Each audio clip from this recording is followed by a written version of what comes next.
Deputy CM గా 100% ఇస్తున్నారా, అంతకు మించి ఇస్తున్నారా, తక్కువగా ఇస్తున్నారా? ఉమ్, ఆంధ్రప్రదేశ్ కి ఎలాంటి మనకి ముఖ్యమంత్రి స్థాయి పర్సనాలిటీ ఇప్పుడు కొంతమంది డిప్యూటీ సీఎం గా కూడా వద్దు మాకు నారా లోకేష్ కావాలని అంటున్నారు. సో ఇట్లాంటి ఇష్యూస్ ఎందుకు వస్తున్నాయి అంటారు?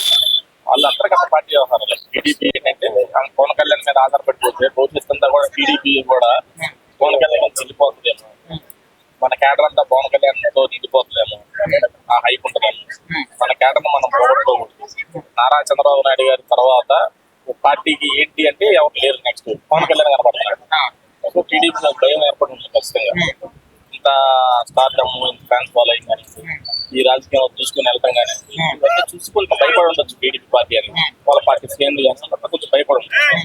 ఇప్పుడు జనసేన పార్టీ వల్ల కూటమికి బలం వచ్చిందా, లేకపోతే టీడీపీ వల్ల జనసేన పార్టీకి బలం వచ్చింది అంటారా? అది రెండింటి వల్ల ఇద్దరికి ఉంది.